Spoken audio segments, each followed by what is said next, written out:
हमारे स्वामी श्री हरिदास जी का एक चरित्र आता है बहुत सुंदर।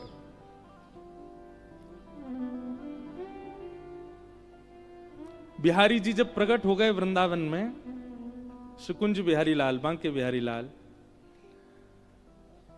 तो 12 सोने की मोहर नित्य प्रकट हुआ करती थी उनके चरणों से। स्वामी श्री हरिदास जी ने जब ये देखा कि ठाकुर जी के चरणों से नित्य 12 सोने की मोहर प्रकट होती हैं, तो कहीं कभी भविष्य में चल के किसी साधक का मन बिगड़ ना जाए, उसके लिए उन्होंने नियम बना दिया कि जितना धन बिहारी जी के चरणों से प्रकट होगा सब बिहारी जी की सेवा में ही लगेगा। कोई अगर अपने प्रयोग में अपने भाव में उसका प्रयोग करेगा, उसका नाश हो जाएगा। तो नित्य स्वामी श्री हरिदास जी महाराज 12 सोने की मोहरों से 56 भोग बनाते थे। थोड़ी सावधानी से सुनिएगा, ये रसिकों की बात है, सब जगह प्रकट होती नहीं, क्योंकि सागर वृंदावन है इसलिए बोल रहे हैं हम।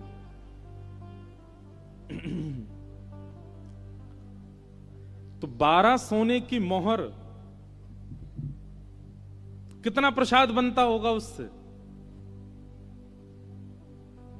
पूरा वृंदावन पा लेता था, और केवल वृंदावन के मानव ही नहीं पाते थे, वृंदावन के वनचर, जलचर, थलचर सब पाते थे।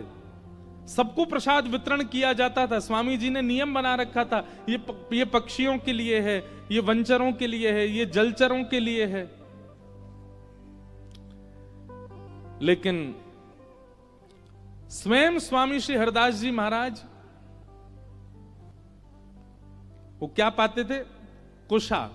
एक कुशा लेते और खीर में बोरते, जितनी कुशा में खीर आती उतनी पाते बस।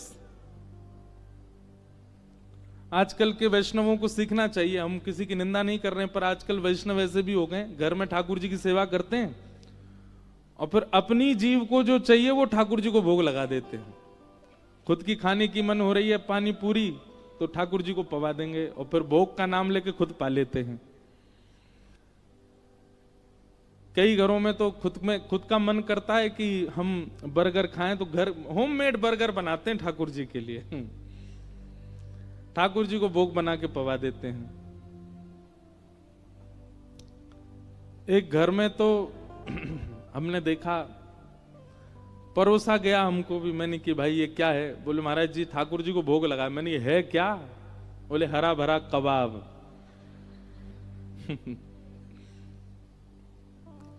मैं ठाकुर जी नाक बंद करके मुंह सकोड़ के भाग जाते होंगे। भाई देखो, एक बात याद रखिएगा, भगवत सेवा में कितनी सावधानी रखनी पड़ती है।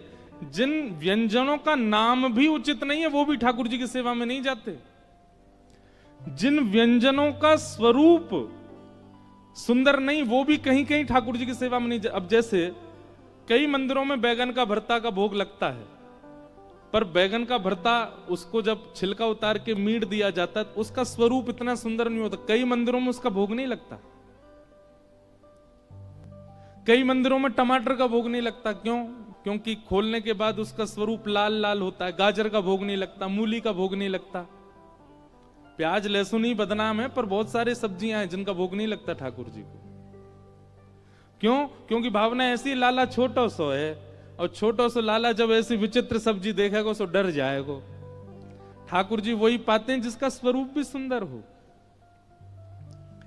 तो स्वामी श्री हरिदास जी महाराज 56 भोग बनाते, लेकिन स्वयं की पाने की बारी आती तो केवल कुशा लेते और खीर में बोरते, और जितनी खीर आती कुशा में उतना पाते। एक सीख में जितनी खीर आती है। उनके इस त्याग से एक दिन हमारे वृंदावन बिहारी लाल स्वामी श्री हरिदास जी से बोले, स्वामी जी हमको बहुत पीड़ा होती है, आप हमको तो 56 भोग पवाते हो, खुद ये इतनी सी सीख में खीर बोर के पाते हो, और कभी कभी भिक्षा लेते थे तो भिक्षा में क्या पाते थे? ब्रजवासियों के घर से चने आते थे भुने हुए, वो चने पाते थे। स्वामी श्री हरिदास जी ठाकुर जी बोले, हमारी इच्छा है आप हमारे द्वारा हमारे अधरामृत का भोग पाया कीजिए। तो स्वामी श्री हरदास जी बोले, जय जय। आपको भोग पावे की इच्छा मोए बहुत होवे, लेकिन मैं अपनी जीभ पे भरोसा ना करूं। कहीं आज जीव ने कभी पाते पाते भोग ना देख करके वस्तु पर दृष्टि डाल ली और वस्तु का भाव कहीं जीव पर आ गया तो मोए बहुत पीड़ा होगी। मतलब कहीं भोग पाते पाते ऐसी स्थिति आ गई, अरे ये आलू की सब्जी बहुत बढ़िया बनी है, तो आलू की सब्जी ये पदार्थ है, फिर वो भोग नहीं है। कितनी सावधानी। मंदिर के प्रसाद के प्रति आपको व्यंजन का भाव रखना ही नहीं है, वो व्यंजन नहीं है। एक एक सामग्री को यही मान के पाना चाहिए ठाकुर जी के अधरामृत है, वो व्यंजन नहीं है। इसलिए हमारे ब्रज में अगर कभी प्रसाद गिर भी जाए तो विचार नहीं करते, तुरंत उठा के पा लेते हैं। वो धरती पे गिरा, मिट्टी में गिरा, उसके प्रति कोई भावना ऐसी नहीं रखते। तो स्वामी जी बोले, आपको भोग तो बहुत सुंदर बने, पर मोए अपनी जीभ पे भरोसा ना है। कहीं यहां जीव को स्वाद आ गए हो व्यंजन को, तो मुंह को बड़ी पीड़ा होएगी, या हमारे में नहीं कहीं पाऊं। ठाकुर जी बोले, हमें नहीं पता, आप हमारा भोग पाया करो, हमारा प्रसाद पाया करो। तो स्वामी श्री हरदास जी ने क्या किया, प्रिया प्रियतम दोनों को प्रसन्न करने के लिए, हमारे बिहारी जी को प्रसन्न करने के लिए एक ब्रजवासी के घर से आटे की भिक्षा मंगाई, आटा।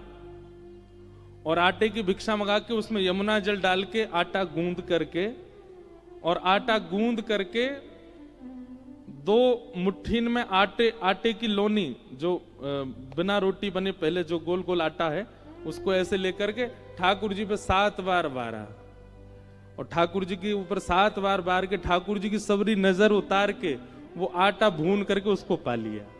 बोला, हाँ अब पाऊंगा, ऐसे अन्न पालूंगा। बिहारी जी सर पे हाथ धर के बैठ गए, बोले, जय हो स्वामी जी। ये क्या बोले, आपने कही थी अन्न पाओ, अब मैं अन्न पा रहा हूं, अब मुझको यही पान दो। अब इतना त्याग में जीवन जीने वाले स्वामी जी, उनसे प्रसन्न नहीं होंगे बिहारी जी? रसोई में 56 भोग बनता है, पर वो किसके लिए बनता है? ठाकुर जी के लिए बनता है, ब्रजवासियों के लिए बनता है, वंचरों के लिए बनता है।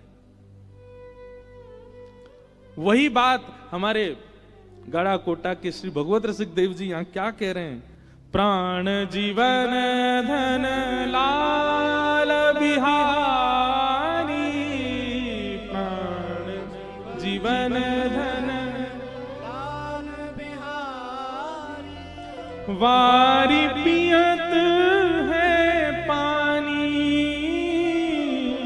वारी पियत है पानी,